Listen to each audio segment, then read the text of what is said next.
Now, for those of you that don't know me, I'm Richard Goff. I'm the Head of Safety, Health and Environment at Scottish and Southern Electricity Networks. I've been with SSE just nearly 2 years now, but in the industry a lot longer, even though I still look very young, of course. Everybody nods at this stage, yeah. This incident was really harrowing. I picked this up in my first months, and probably my first 6 months spent in my employment with SSE was dealing with this incident and liaising with the regulator, the police in Scotland, and lots of colleagues. And that was 3 years after the event. So just to set the scene and say that this was not our best hour in SSE is the truth. And since that, we've done the right thing. And in the spirit of today, and the whole power improvement strategy for our industry, we're sharing information.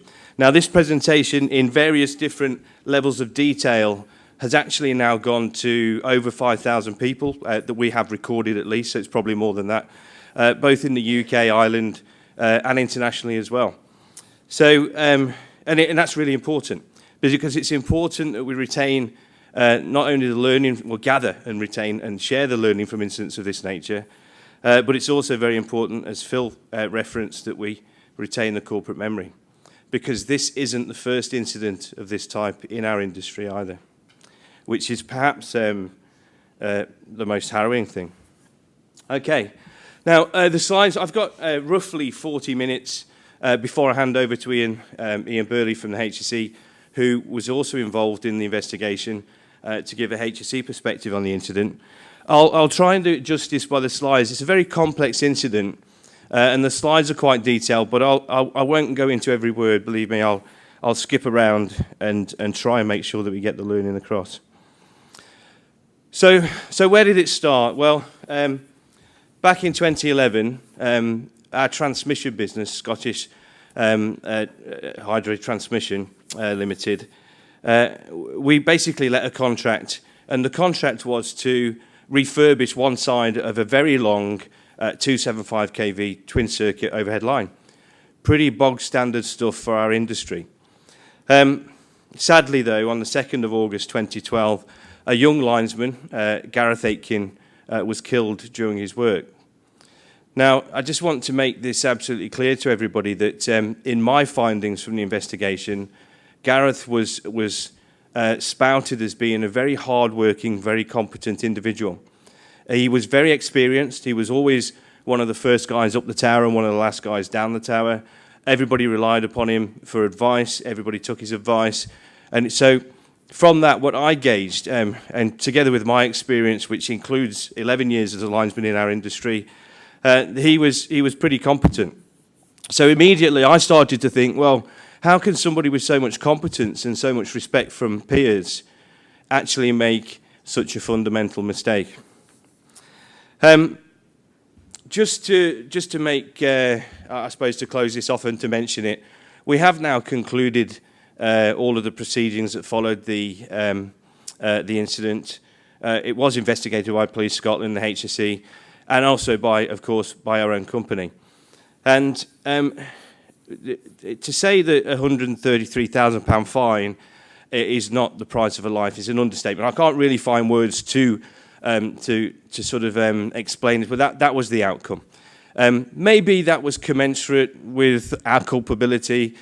I don't really know, and it's really not important. What is important is that we learn from this very, very tragic event, and that's what our concentration is. So here's a couple of photographs for context. If I move away from the microphone, by the way, I'll just shout, and please put your hand up and wave at me if you can't hear. So as you will see from everybody with experience in the room, a pretty stereotypical 275 kV dual circuit overhead tower line. Many of these in the country. These photographs were actually taken post the event, the immediate day after Gareth was killed, and they show the platform, which is a pretty standard practice and piece of equipment as well, that Gareth was actually stood in when he received a fatal electric shock. I'll probably skip back to these photographs for a bit of context as well. So a little bit about the project detail. I won't bore you with this too much. It's not really the learning. But just to mention that this line runs between Beaulieu and Dounreay, 474 towers. And when it was originally constructed, it was ran and it served a lot of industry. But actually, when it was handed over, when this project was let and it was handed over, one side of the tower line actually had its conductors removed. And there were jumpers broken, conductor jumpers broken, on that same side as well, which was being refurbished further down the line.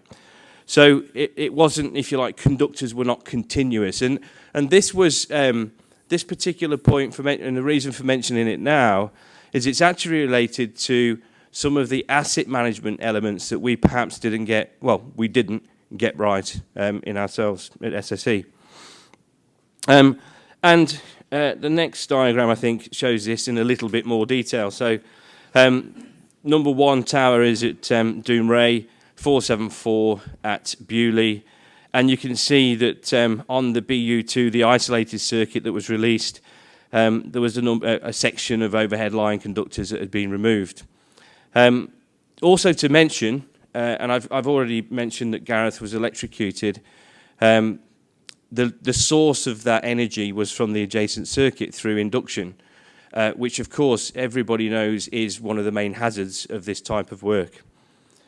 So just to reference as well, you can see on this diagram here, this is actually the tower where the incident occurred with the platform, and further along, this is 384, and at 427 and 473, there were broken conductor jumpers.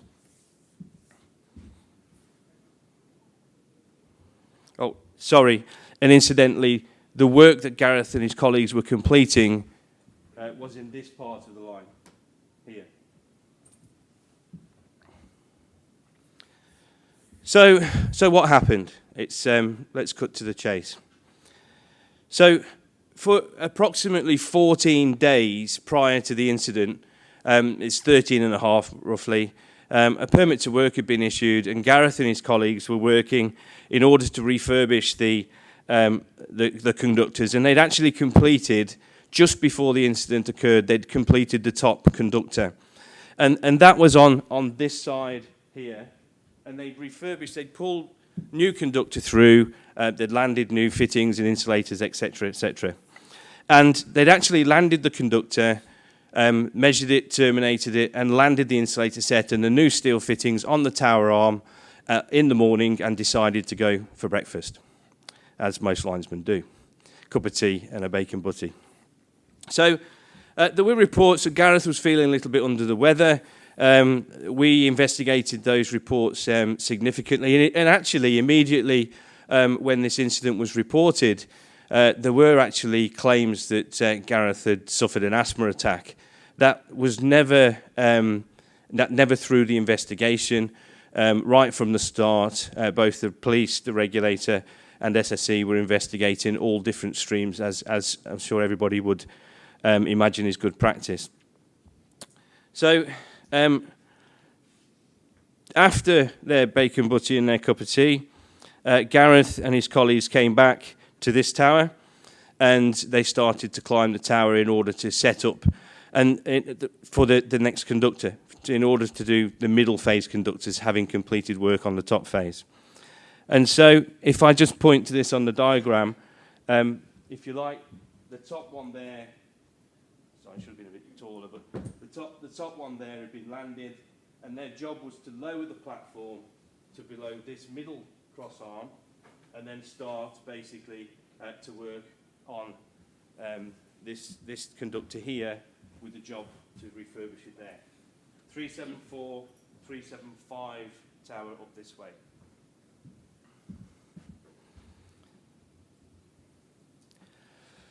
So what actually happened was, just to cut to the chase as well, is that Tower 375 did not have any additional earths applied to it, or drain earths if you use electrical mechanical rule speak. And Gareth was actually working in the platform with his colleagues, and the immediate thing they were doing was to remove the additional earths at Tower 374, this tower. They had removed the additional earths towards Tower 373. And Gareth and his colleague to his right-hand side in the platform had worked together basically to remove those with an insulated rod. They then proceeded to pass the earth rod from the right-hand side of Gareth. Gareth held it, passed it across to his colleague on the left-hand side of him in the platform. And Gareth's colleague on the left-hand side then proceeded to try and attach that earth stick, that insulated rod, to the additional earth that was positioned out here, actually on the conductor. And if I go back to this photograph here, you will notice that the platform is not actually parallel with that conductor that I'm referring to, where the second earth was being removed from, which is this end. It's actually running more parallel with the conductor where the earth is conductor that's just been refurbished and where the first earth was removed from. So we believe, we weren't there, so we can't absolutely 100% be sure, but we believe that Gareth's colleague said, I can't get the earth rod onto the earth, so can you give me a pull with a platform? Can you help basically to pull the platform around so it's more parallel with the conductor? And we know this would have been troublesome because the earths used were straight earths, and this is quite an interesting learning point for the industry as well. The earths were normal, if you like, additional earths with a straight bayonet fitting. They were not cranked or bridging earths with a 90-degree bayonet fitting. So in order to, when you apply them to the conductor, they sit at right angles off the conductor, and Gareth's colleague, would have had to have got at right angles with the conductor or thereabouts to get the earth rod over the bayonet fitting.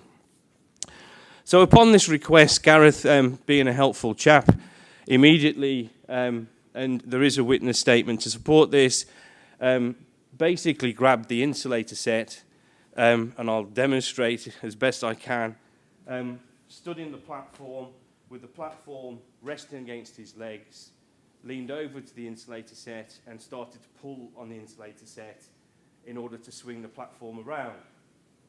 We then believe that he, because of the angle of the dangle, he would have moved a little bit down the insulator set until he reached something more solid to hold on to, i.e. the arcing horn at the end of the insulator set, and he had a good grip and he pulled the platform swinging on its bonds around so his colleague to the left of him could fit the earthing rod to the additional earth. We then believe that Gareth's colleague removed the additional earth, and at that point, because those guys working on that tower were no longer boxed in, the voltage level rose in that conductor, which also, when the earth was removed, Gareth was left holding the arcing horn at the end of the insulator set with his legs pressed heavily against the wall, if you like, the frame of the working platform, which was solidly bonded to the tower, which, of course, is at earth potential. We do not know whether Gareth had one hand or two hands. The damage was very minimal, but we do know that Gareth suffered an electric shock, which proved to be fatal in the platform. His colleagues recall seeing him slumped over, and post that, what we also know is that the first aid or the emergency help and first aid that they rendered was absolutely top-notch. Their training was in place for that, and both them and the guys on the ground did everything correct after the event. Sadly, however, Gareth had lost his life at that point in time. So in our promotion of the learning around this, we've tried to just very simply illustrate how all of these things would have contributed, all of the things that we found and that our colleagues elsewhere found contributed towards the actual accident. And of course, we've gone back to a very simple model of a series of control measures and the things that broke down. So this is the diagram that we've used. So what actually did we find that caused the incident? So we know that Gareth bridged the gap between what became an unearthed conductor and Earth, i.e. the platform. We actually know that was exactly the electrical circuit that was formed for Gareth's hands through his body, out through his legs due to his injuries. Personal supervision on this job was inadequate and therefore ineffective.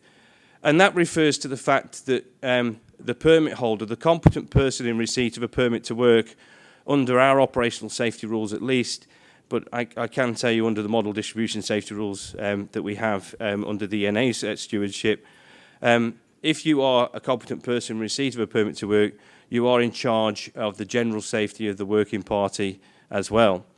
And also you are required in our rules to provide personal supervision for the application or the removal to other competent persons of additional earths. That supervision was not personal, or the supervision being provided on the day by the document holder was not personal supervision. The impressed voltage was present on the unearthed conductor, what became the unearthed conductor, and that was primarily because the guys working at that tower were not boxed in. So the schemes that we have for additional earthing on tower lines were not actually in play. As I said, the working party were not boxed in. The working party didn't challenge the fact that they weren't boxed in. This permit to work and the work on the top conductor had been in play for, as I say, nearly 14 days, and nobody on that job challenged the fact that Tower 365 had not been earthed. And that was, 385 had not been earthed. And that was something that was quite bewildering when you see when the reference to information that we were party to and the amount of people that actually had been present on the job. What formed a major part of the investigation was that the permit to work was not good enough, and the Tower 385 was not actually referenced on the permit to work, and the specific requirements for the additional earthing on that job were not made clear. An earthing schedule was not issued, for example. That might be one control that operational safety rules and approved procedures would call for, but ours actually did, and an earthing schedule had not been issued. In simple terms, the SAP had written additional earths to be applied in accordance with a reference to our approved procedure. And a conversation had been carried out between the document recipient and the SAP around that, and everybody was happy. Jobs are good and get crack on with it. The competent person and accepted the permit to work.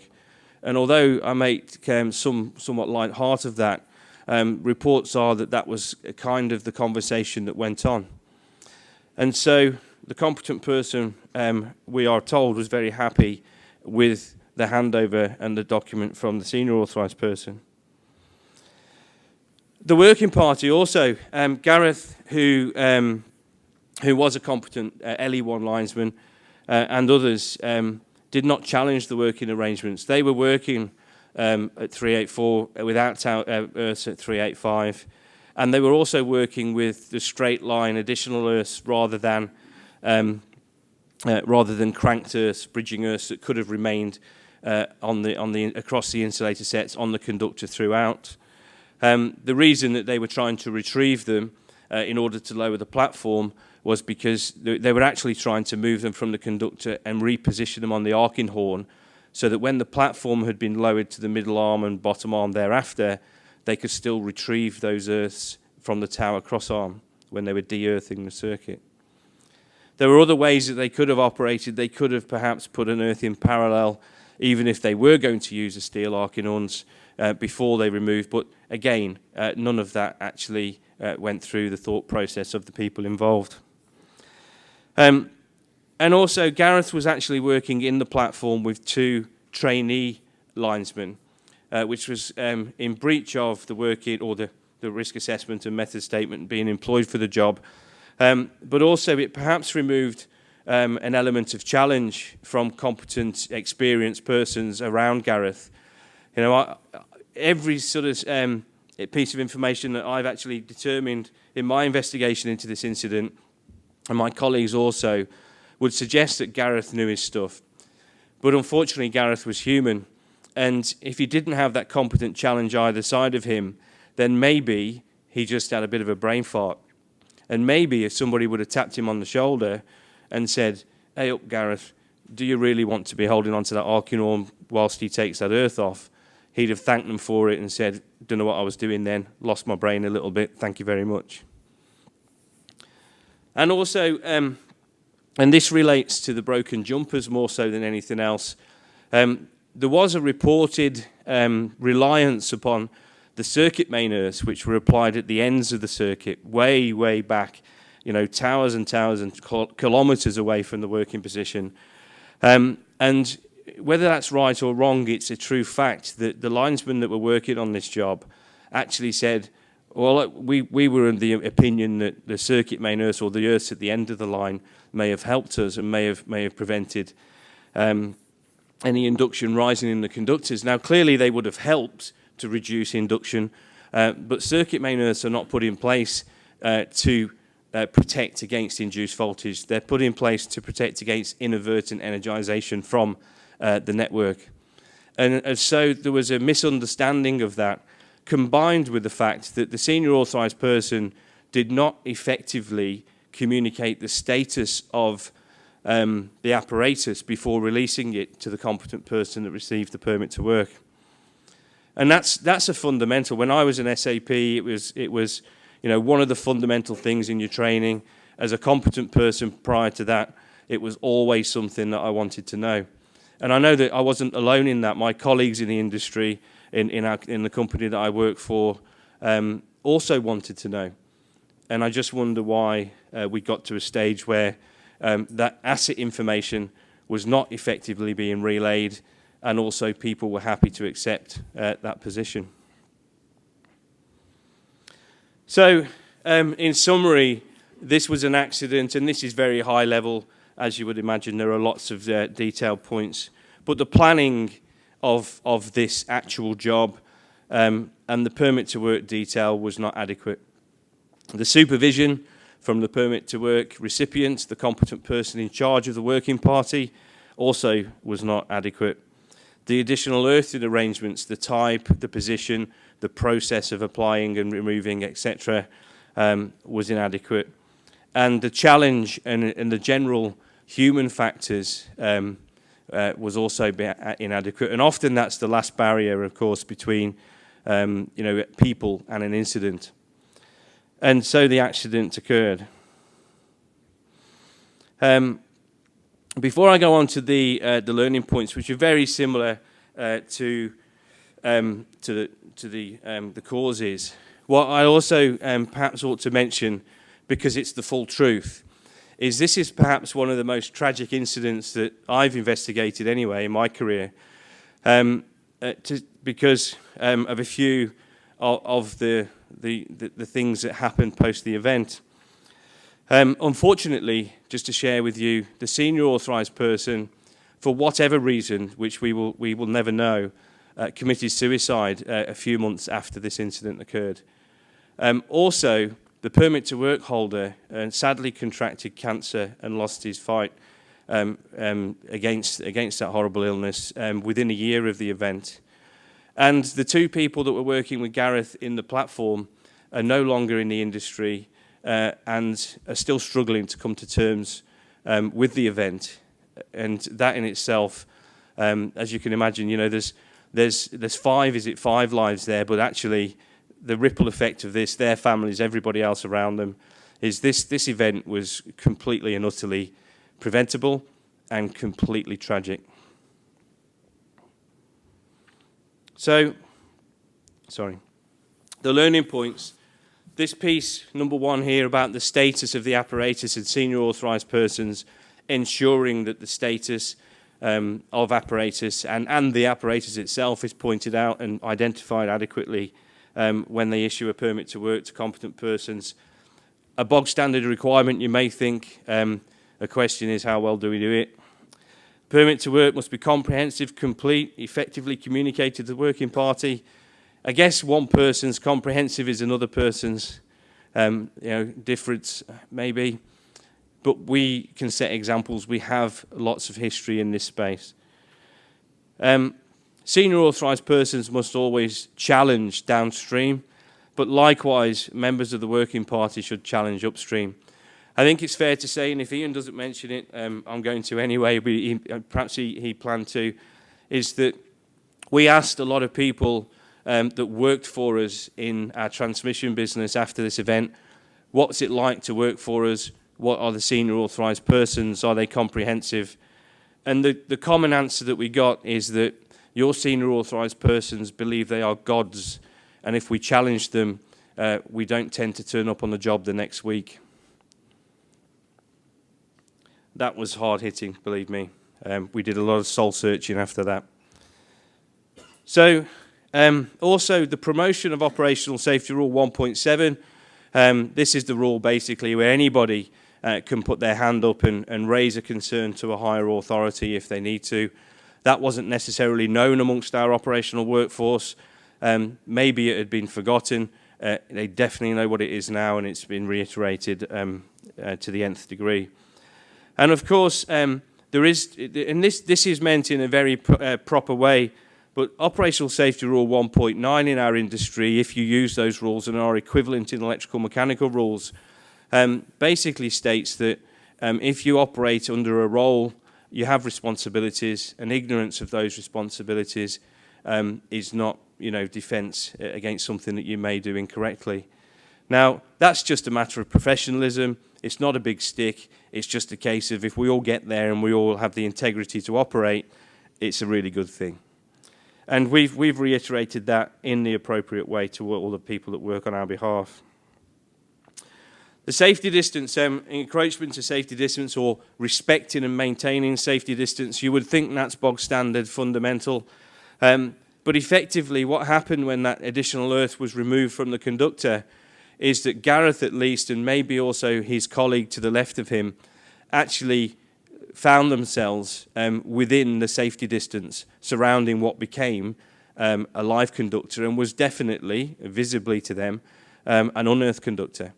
Now that, again, is something that should never, ever happen in our industry. It should be a fundamental, golden rule.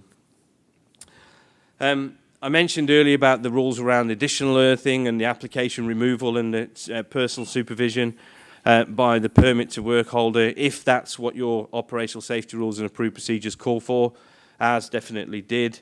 And also just the basics of working within an equipotential zone, making sure you're boxed in. It's a really good rule to set to linesmen. Make sure you're boxed in, don't do anything unless you are. There's obviously a bigger topic there from an electrical engineering point of view about, well, if you're not going to break continuity of conductors, then one earth is sufficient. It's exactly the same electrically. However, when we're talking to our linesmen, it's a great rule of thumb for every situation. Box yourself in or don't do it.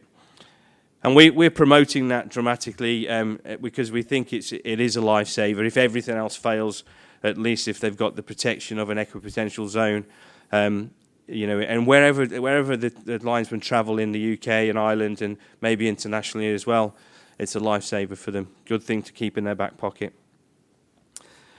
We've actually banned the use of steel fittings, arcing horns, because of the conductivity or the poor conductivity electrically, and also because of the behaviours that might drive, and also the fact that we should never remove earth until all people are clear. We're just some of these basic reiterations. The resource issue, we searched our business and we found that our apprentices and our adult trainees were perhaps being used for activities that they were not yet competent necessarily. They were having a good go and they knew to stop if they were unsure, but we've now banned. We now say anybody in the training cycle is an additional resource to that required to complete the job competently. It doesn't mean that third-year underground cable jointed apprentices can't complete work. because if they've been trained and ticked off as competent to do so, then that's great. But if they haven't yet been ticked off to do anything, they are additional to the resource requirements. And we're adjusting our business on, always continuously to adapt to that. And one thing I will say is the emergency arrangements. Often people will bark against putting lots of emergency arrangements in place, and in the pre-construction phase of a large construction project, it could be quite extensive, might cost you quite a bit of money. However, a lesson is when you need them, you bloody need them. And we use these in this event, and apparently they work very, very well. And they helped, at least they didn't help Gareth, but they helped settle a lot of anxiety and helped a lot of people in addition. So there's some fundamentals maybe to extract from the operational safety rules, which are based upon our operational safety rules are based upon the model distribution safety rules convened by the ENA. And the overall purpose, of course, is to ensure that the risk posed by the system, our networks, is managed. And there are key roles set out. We as organisations have an obligation, of course, to put safe systems of work in place and make sure people are competent, etc. But also people that work for us have obligations, particularly and specifically if they're authorised as a competent person, authorised person, etc., under the operational safety rules. Levels of supervision perhaps aren't spoken enough in our industry. You'll be the judge of that. But they are really key also, particularly in certain activities. And of course, those two rules, 1.7 and 1.9, they're really great things. If only we were to use them a bit more, we might get some more value out of them. Okay, that's me. Without further ado, I think it's only appropriate as well if I invite Ian Burley to the stage from the HSE. You'll probably gather that we're very open about this incident in the interest of learning, absolutely. And it wasn't our best hour, as I said at the start. We've worked very closely with Police Scotland and the HSE, and we continue to work very closely with the HSE as we tread that continuous improvement curve. So over to you, Ian. Thanks. Good morning all. My name's Ian Burley. I'm an inspector with the Health and Safety Executive. I'm an electrical engineer. I'm a chartered engineer. My background is in the industry. I used to work for National Grid. I've now got nearly 20 years in HSE. I've seen a fair few incidents and I was given the task of providing an expert witness statement for the Beaulieu-Dounreay fatal incident. So my experience here was to be given around about 100 statements from those involved in the incident and about 3-4 foot's worth of evidence that was gathered as a result of this incident. And I produced a report on that basis. It was about 78 pages long, and I've got 10 minutes to summarise some of those issues. So you'll appreciate that I've not kept in too much detail, and I've stuck to some of the more sort of wider ranging points. First point really is about organisations, and in this context, the organisation here was the asset replacement of an overhead line system, and that involved an awful lot of people from different parts of the industry and from suppliers, contractors, control centres, safety staff, project management staff. A whole range of people worked within an organisation to achieve a change in this project. It's not just about employer-employee, about responsibilities that come out of those relationships. There's a much wider facet of individuals who are working together to achieve the same outcome. And they bring with them skills, knowledge, abilities. They bring with them lots of things and lots of issues and lots of beliefs about how things should or shouldn't be done. And the way organisations, I use that word again because it spreads across different organisations that are working on this project, the way that they try to exert some control, and in terms of, this is really where probably the only reference I'll make to legal aspects are in this control, because some of these are legal requirements, clearly. And I've not talking in detail about the legal aspects of this case. The generalities, I think, are the most important thing. So companies put in place policies Those policies set out their beliefs about how issues, particularly risks, should be dealt with. In order to facilitate those for people to understand, procedures are then put into place, and those procedures set out how companies expect work to be done. As a result of a big project like an asset replacement project, a lot of planning takes place, and that planning is very important in terms of ensuring that the work that's planned can actually take place, particularly in this industry where outages, planning for operating networks with an outage, very, very important part of this process. I think Richard mentioned the sort of reviewing our progress. I think Phil mentioned it as well, reviewing how things are going, very important part of this process to ensure that the policy procedure that we've got in place actually deliver the expectations.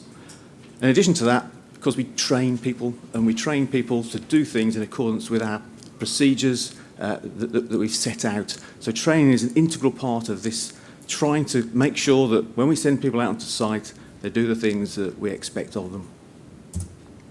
Unfortunately, when that happens on site, this is the implementation phase of this project.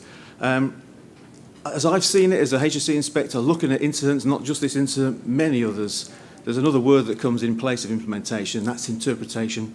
And that's about what people think they should be doing, not what they've been told to do. And this really is about what actually happens when you combine people and procedures and you send them out on site to do something particular. Clearly, we'd hope that any of the procedures that we put together are unambiguous, that they're clear, they're simple, and they're straightforward. But I've been a line manager in HSE. I'm not a line manager anymore. I used to be. And I know that when I've sat down with my people who work in the team and I've talked to them about things and the way I want them to do it, and then they go away and come back and they haven't done it the way I wanted to do it, that wasn't necessarily because they deliberately ignored what I said. But it's that understanding, what was it I actually meant? And that's interpreted by people in a different way, and that's a fundamental fact of sort of human factors about the way people react to instructions that are given to them. And I mean, a sort of a way to look at this is maybe if you think about the words pavement and sidewalk and what meanings they have in terms of UK English and American English. They have very different meanings. Americans drive on the pavement. We don't really talk about the sidewalk in the UK, but it's something very clearly understood in America. These are sort of common terms that are in language. We use them all the time, but do we have particularly a shared understanding of these issues? And just as a slight kind of aside, and I know there's a lot of companies represented here who've got American ownership, and I wonder whether this has actually happened to anybody, whether any of your American colleagues have ever asked you if they can borrow your suspenders. In America, suspenders are braces, and they're not the things that go in your mouth, they're the things that hold up your trousers. So there's a range of terms that we use in everyday language that have a different understanding depending on who it is who's receiving the message. Now, I don't think it's particularly sort of similar to the term boxed in, but boxed in my experience, is a very well understood term. And from my reading of the statements that were involved in this incident, clearly the linesmen who produced those statements, commented on them, they understood what boxed in meant. And what it means, for those that don't know, is if you're working on Tower B and you're going to break conductors, I think as Richard said, there are some exceptions to where boxed in isn't necessary, but I think they're pretty limited. If you're going to work on Tower B, then you'd expect that when you climb Tower B, that you can see earths on Tower A and Tower C. So whichever way on the line you look, you can see an earth away from the point of work. My experience, my reading the statements suggests that that's a very well understood term, boxed in, it's very clear. But of course, in this case, that wasn't necessarily that well understood by the people that were working on this job. And that's clearly a cause for concern, that something so ingrained and something so clear, or as I would see it as being clearly understood, didn't appear to have the same meaning to other people. It was a very well understood term, but it had been interpreted into a different style of understanding. So, to reinforce that, this is a simple instruction. How did this become interpreted so differently? And on that day, there were, I think, 6 permits issued to workers on that line, to different gangs. So that's 6 competent persons receiving permits. There's the SAP who issued all of the permits. 7 different people seem to have a misrepresentation of the way in which this work was going to be carried out. This is on the same day, the same site, same job. I've never seen that kind of issue appear before in the sort of 20 years that I've been in HSE. Maybe one person to another person. And there were some disagreements, as I read in the statements, on from one particular competent person on the permits that were issued, but the permits weren't rescinded. They were modified at a later date after the issue had been dealt with, and I'll come back to that later. So in this case, there was clear policy and there were procedures. I'll talk a little bit about the procedures in a moment. There was also a very detailed plan for this job, and it was comprehensive, and it identified the risks for this job. It identified challenges to success. It also identified that at the time SSE were bringing in a new overhead line work in practice document, and that there was going to be some likelihood that during the course of this work that this new document will be implemented midway through. And it suggested a particular solution to ensuring that that risk didn't bring about a challenge to the completion of the project. It's very important, obviously, asset replacement work. This job needs to be completed by a certain date. And it's identified these issues. It also identified issues to do with undersailing overhead lines, which weren't dealt with by the SAP and the first issuing of the permit.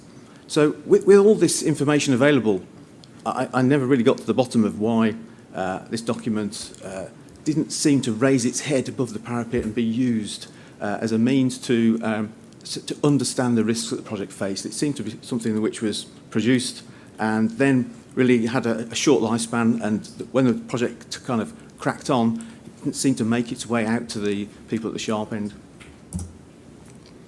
And Richard touched on this, communication is really, really important.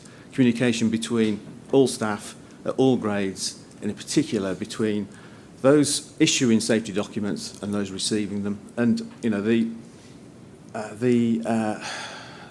understanding that the SAPs were seen as being gods in some respects is a great concern to HSE that should not be the case. That these guys have got a very important role, but they should be able to be challenged, and people receiving permits from them should feel that they can challenge those permits without risk to their livelihood and the position of themselves and their employers as contractors working for big companies like SSE. That should not be the case. So the communication aspect is particularly important, and that shared sort of understanding that you can challenge something without repercussions. It should simply be the case that there aren't any daft questions. So the project plan, as I said, identified most of the main hazards associated with the work, and it also identified a number of ways in which those solutions could be brought about. And I particularly mentioned that there's an undersailing overhead line under the work area and the line that was being replaced.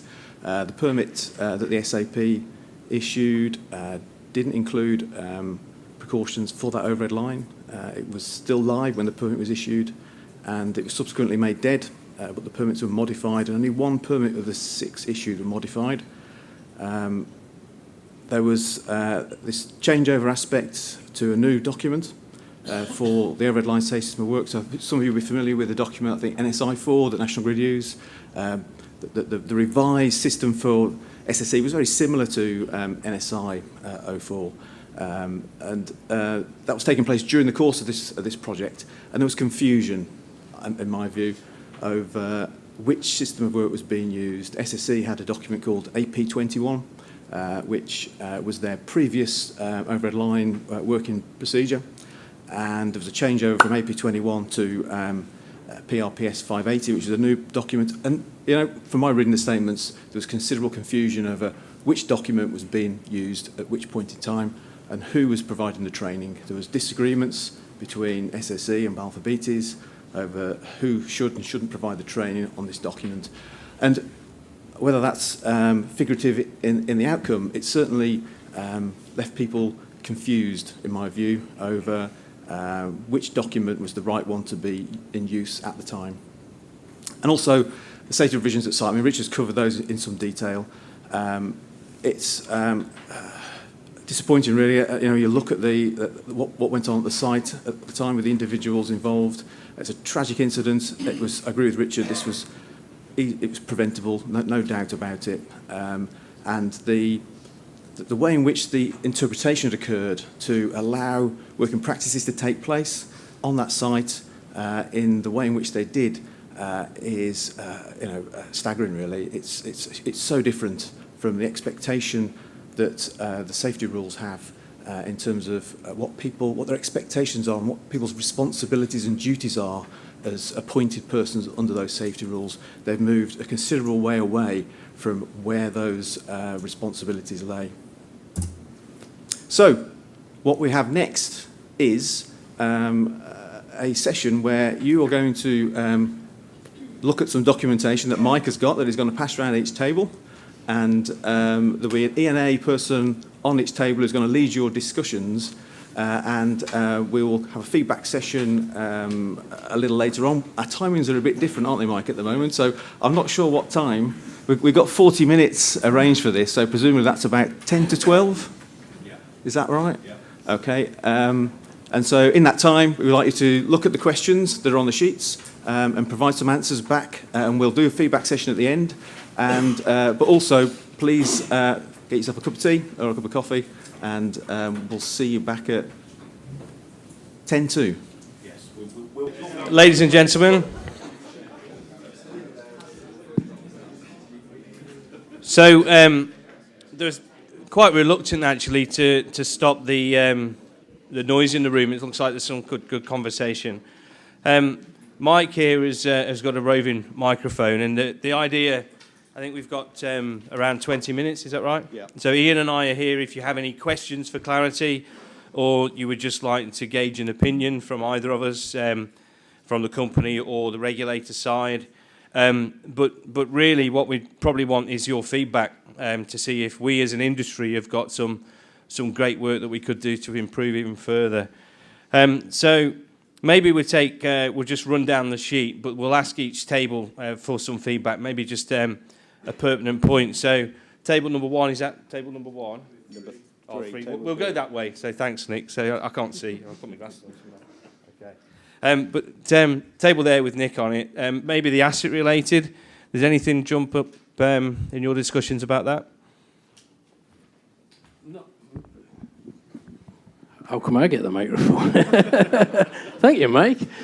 Not in respect of system assets. In terms of the kit and equipment that was deployed on the job, then there's all sorts of deficiencies that you covered yourself. The earthing not being the right type, the use of the platform not being able to put it parallel to the conductor they wanted to work on. Those types of things are effectively work or construction asset related, but in terms of the network or system itself, we think this is much more about the management failings. Okay, thanks. This table then, which is table one in the middle here. Anything then, or do you want to go on to the management issues? Maybe just take the top point that you identified. Any volunteers? Your main point in the question. Yeah, we just really wrote around the management related, obviously big organisations and the sort of the reliance on the policies and procedures and perhaps an assumption that that's exactly how they're interpreted on site. I think it was touched on sort of head office centralised functions, documenting policies and procedures, and how we do more sense checking on that in terms of the management to make sure that they're suitable and being implemented, I guess, from that. Okay, thank you. Over to table 2. Maybe we'll stay on this because obviously we haven't got enough questions for every table. But maybe we'll go back to those management-related issues. Is there anything else that you guys, in addition to maybe, I'd summarise that as the ivory tower maybe being disconnected from the field. But is there any other management issues you identified? Yeah, there's a few actually. I think the one which leapt out, we had the biggest discussion over was that the perception was that the SAP was unchallengeable. Plus, there was a lack of familiarity apparently with Rule 1.7, and so the combination of those two things together just meant that there was not enough positive challenge to what was being instructed. And then I think the other thing, I'm going to need some help from my colleagues here, because this is not my area of expertise, but we don't think that there was an earthing schedule available, and so that led to some confusion about exactly how the sequence of earthing was going to be applied. Yeah, absolutely. It left it open to interpretation. Ian's put. Absolutely. Yes, I think the procedure that predated, well, the AP21 procedure, as I understood it. So the AP21 procedure that, in theory, some of these groups thought they were working to, allowed the SAP to issue a permit and transfer responsibility for the application of the additional earths to the competent person. As my understanding was, there was no requirement for an earthing schedule to be produced. That changed with the new procedure that had been brought in, PRPS 580, that required the SAP to specify where those earths should be. I think all the SAP had to do under AP21 was specify how many earths, additional earths, should be issued from the stalls. Okay, thank you for that.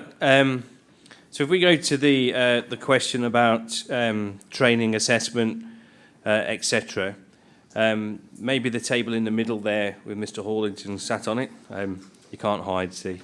Maybe the table there, you could talk a little bit about, firstly, collectively, do the companies at the table believe that their systems are much better and would prevent such an occurrence? Yeah, I suppose we initially thought that if we'd have rolled back a month before that incident, we all believed that our training was probably fit for purpose. And the way we assessed and monitored people was also fit for purpose. Clearly, every event like this demonstrates that perhaps that's not right. So actually what we ended up focusing on is the audit side of it, really, because lots of training goes off, but actually if you carry out audits, then actually that's where you really check the disconnect between the head office function, the policy writing and the expectations set out, job planning and SAP. So maybe it's the monitoring on site would have helped in that situation, I guess. Yeah, I think that's fair to say. The when just to go into that a little bit, when we looked into the incident further, the work that the HSE did and the Police Scotland completed identified that the job had been audited to the hilt. However, the auditors were not necessarily that competent in overhead line working or electrical engineering or electrical theory.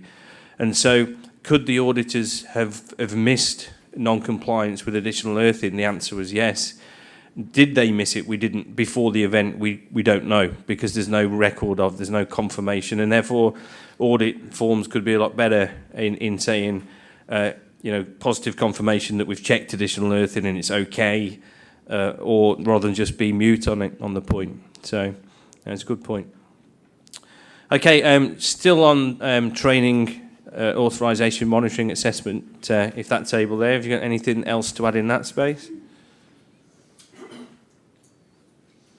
Question. I think basically we've got similar things to the other tables, but we was just questioning the control of the service providers working on their behalf, really, which is going back to some of the other responses for some of the other tables. Responsibility, there's a lot of reliance on the responsibility of the contractor to comply rather than thing, and it's going back to the response about auditing and everything else. Sometimes the measures are put in place, but we don't think that some of the responses we get back are always compliant. So that's really what we're on about there. Yeah, that's thanks for opening that can of worms. I think it's a really, really good point, and that is what I would quite happy to share with everybody is that this incident made us in SSE really look at the way that we engage with our contract partners and really make sure that before we strike a blow that we've got what people may know as RACI absolutely sorted. So who is accountable, who is responsible for any stage of a job. And all of that is set out in the pre-construction phase of a job and basically maintained regularly through the construction phases. There was a conversation between SSE and the HSE about how do you, when you engage your contractors, how do you make sure that, or how do you hand over to the contractors your operational safety rules and approved procedures and things that you ultimately have to force them to use as part of what you could call SA system of work for the construction. And where we've landed, and I don't want to open up a big debate about this, but I can tell you what we've done is that with using the RACI concept, we've made that absolutely crystal clear that that our rules and procedures for adoption of our contractors, and if they don't want to, then they put their hands up and we keep talking until we reach an amicable position. Because what's bigger and better than all of us in the whole commercial chain is the need to have the clarity around who is accountable, who is responsible, etc. And as a client, we are walking forward towards our responsibilities of completing clients' checks, reasonable clients' checks, which doesn't mean that we're going to manage and micromanage the contractors. We're paying a lot of money to do a professional job for us, but we cannot walk away. We still have an obligation to do reasonable checks and balances. So that's where we've got to with that. But it's this incident did polarise that discussion for us, definitely. Thank you. Anything to add on that? No, that sounds fabulous to me. Okay. Maybe then, Mike, are you there? We've got... Question number 2, maybe? Question number 2, moving on. Yeah. Okay. So this is about whether we believe there's room for improvement in the behaviours and of the persons operating in our industry. Do you have a key point to bring?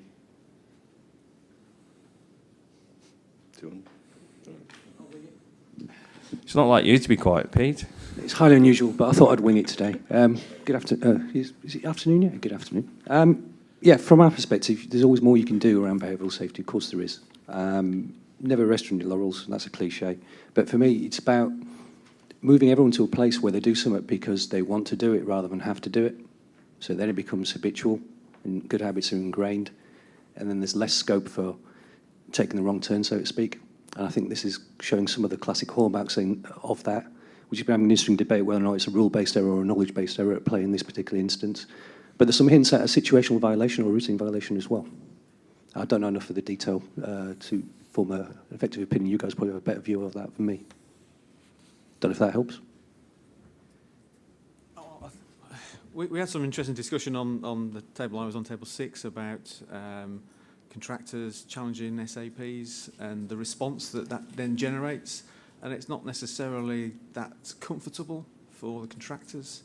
And I think it's those challenges that need to be addressed. That you know, if this is a safety challenge, if someone's unhappy with the precautions that are in place for the working party, that shouldn't lead to some you know, something flying up the management chain to come back down another management chain.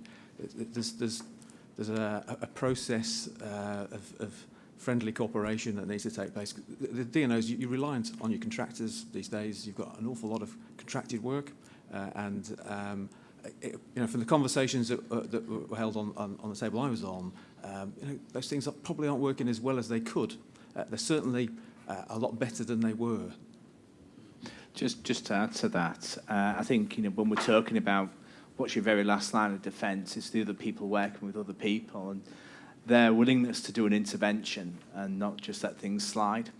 And I think that's, it's more than, just something that somebody should, it's actually a duty for somebody to do. But I think as an industry, we've got to start taking steps to make people feel comfortable in exercising that duty, and that they don't feel that they're going to be blamed for something. They don't feel as though they're going to be ridiculed, because if they don't, we won't get those interventions. And without that, we won't get things like near-miss reporting, and our opportunities to learn become extremely limited. So I think that's quite a fundamental piece about building trust, so people can feel comfortable stopping a job and and exercising the right to stop a job when they need to. Absolutely. Just and fair culture, I think, is the model you're referring to. So, and it is somewhat difficult because it's not a soft touch. Just and fair culture. It does have a line where conscious violations should be treated commensurately, which might mean that you take people offline or even don't work for you anymore. But if that's appropriate, then it's appropriate. I think it's what's right's right, what's wrong's wrong. With this incident, there were some many different behaviours. I think from the people involved and the management teams in the 3 different businesses thereafter.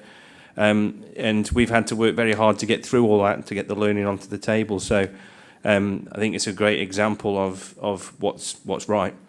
And we need to do more of that in our industry, definitely. Okay. So the same point then, or let's move on. Right? Let's move on to suggestions for improvement. Let's look forward. So, Mike, at any point in time, any of the tables at the back there, over to you.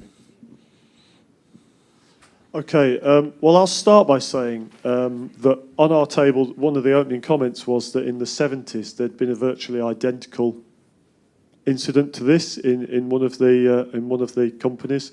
So I look back, that really ticks the box about where we think we should be going, and that's about getting more corporate memory sharing, which is partly about what today's about, of course, and explaining to people the why as well as the how. The safety rules are fantastic at telling us what we should do and how we should do it, but there's not enough room in the safety rules to tell us why we should do it necessarily. And if people understand the why, they might be more likely to challenge their own and other people's behaviours. Good point. Excellent point. I think that's the previous question around training, and it's about investment in people, isn't it? And if none of us would feel very comfortable if you're thrown into a situation without all of that explanation as well. But absolutely.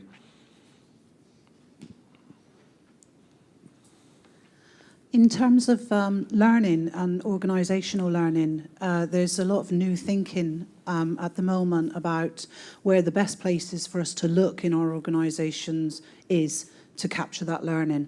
And a lot of us have been struggling for a number of years because we tend to look at where things go wrong. So we go and investigate our incidents and we investigate our accidents. But we're already very often in a certain mindset when we are coming at those events because they've already happened. And I'm sure you're all more than familiar with hindsight bias. However, what we're now thinking about is how we can learn from excellence and learn from successful work. So the question for me around this particular incident would have been, how familiar with the management team of the organisation with the difference between work as imagined and work as done? So how many times did this very incident happened previously without the consequence that you unfortunately suffered? So what were customs and practices in the organisation and indeed in the industry? So very often where the best place to find our organisational learning is where successful work happens. Because believe it or not, that's very often where people have already found a workaround. Because traditionally and generally, our procedures, they don't work for us very well. And I am generalising, so I apologise for that. But our procedures don't get followed. They don't look like what happens out there on the ground when our guys and girls go to work. So very often, if you go and look at successful work, that's where you will find the things that are actually not working for you the way that you're expecting them to work in your organisations and within your procedures. Also, what looking at successful work does is it gives you a lot more data points to go and look at. Because, you know, fortunately for all of us in all of our industries, we are, touch wood, pretty safe. And our workers, and particularly overhead linesmen, they're so skilled and they're so highly competent that, you know, they've already found the best way to do the job. So, you know, my advice is, and the way we're looking at it now, there's something we're doing now called appreciative inquiry, where we go around and we look at successful work and we really break that down with workers and say, how did that job go so well? And let's make sure that we repeat those actions and those behaviours and doing those things again and again, because that's easier to learn than, unfortunately, things have gone wrong and people may not want to be so open and discuss it. Yeah, it sounds like a useful project for the ENA to look at in the future, I think. Yeah, just to respond on the initial part of your statement there is that, and Ian stood next to me, so I've got to have to be absolutely true here, is it's fair to say that we did not find any evidence of common practice breaches. That's not to say that it wasn't going on, and that's not to say it's still not going on in the industry. So what you're referring to, you know, maybe going out and find, you know, checking 10 jobs and getting 10 brilliant examples would be how we could get some governance and some more confidence that we are doing the right thing, definitely. Can I suggest, with time, any final Q&A for Richard or for Ian related to this incident?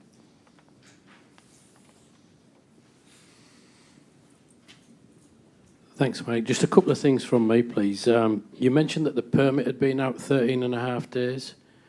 Did you have a morning or some form of other periodic work restart with the SAP?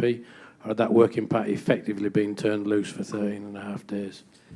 Yeah, because it was the wiring works, which obviously take the time. The permit was issued, and the SAP had been back to the job. I think he'd been back once, but not to issue any more documentation. The principal contractor and the subcontractor had daily points of work risk assessments, and one of the elements was to confirm that the safety documentation was still in place and appropriate. And those ticks were, you know, or references were made on the forms, but nothing from the SAP, no.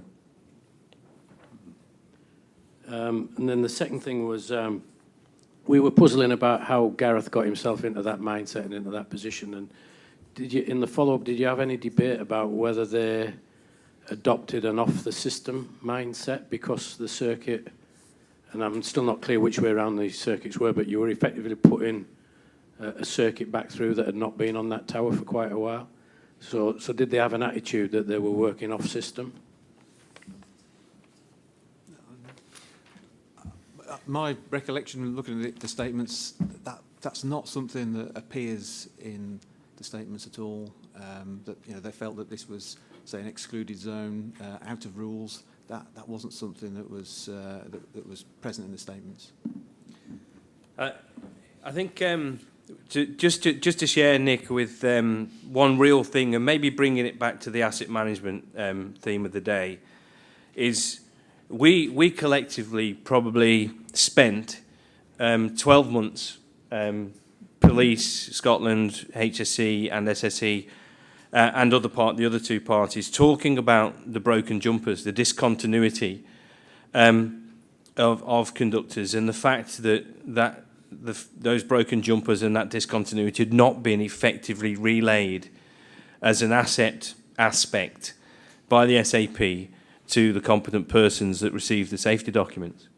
And whether they were right or wrong, there seemed to be, coming from the workers, a reliance on the circuit mainers, some, you know, tens of towers away, along kilometres away, to manage induced voltage to a certain level.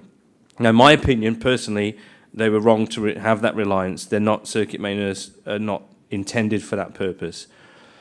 But the fact that there was subjectivity in play and they were unaware of those broken jumpers was not a good thing. It added that subjectivity, and it added that, maybe that false sense of security as well. So Also, we've asked ourselves questions about the management of that asset. You know, why did we leave it with broken jumpers? If when we discontinued it, did we do the right thing? The answer's no. Have we now got processes in place to ensure that's done? The answer's yes. You know, so there's a lesson there as well.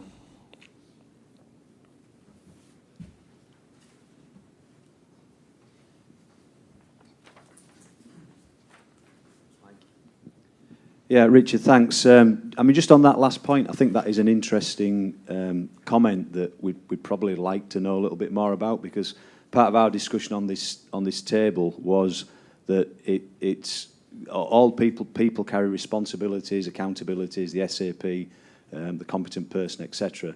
But ultimately, we should never miss an opportunity to try and engineer safety into that process. So your point about broken conductors, and perhaps maybe a more rigorous challenge of the method statement up front in the planning of the project could have, you know, reduced the reliance on individuals making the right decisions. And you know, humans do make mistakes, and they are fallible. So I just wondered where that process has taken you in terms of and trying to put that engineering back in place. I think, Jeff, you're absolutely right. If you can engineer out the risk, you know, do it at source, spot on. You know, you sort of remove the human factors. Then, with this particular point, because of the distance between the place of work and where those jumpers were broken, that the actual fact is that all the arrangements were in place. And although there was some conversation around, as Ian referred to, the two different documents and a new procedure for the management of induced voltages being introduced some part through the job, if you look at the basics of both of those documents and the ones that preceded them before, the basics of boxing in, etc., were all there. And so in any one of those procedures over the decades they were in place, you would have expected people to have earthed the towers either side of where they were working. And people knew that in their statements as well. So the learning point, the point is all of the arrangements were in place. However, because we didn't have the clarity over the asset management, or the status of the asset, perhaps there was an over-reliance on continuity of conductors back to the circuit main earths. And I'm not saying that's the right thing, but that comes out of the discussion. I think it's worth adding there, Jeff, that CMEs on National Grid circuits, 400 kV, 275, in England, will not protect from induced voltages. Grid are now experiencing very high levels of induced energy on T-connected circuits, and there's an additional section in NSI4 which deals with these, I forget what the term they use, they categorise circuits into different levels of induced energy. And essentially what they experienced was linesmen drawing quite large arcs when they were putting additional, or as they call, drain earths onto conductors. So, I mean, my view is the CMEs are there for a different purpose to dealing with induced energy on this particular job.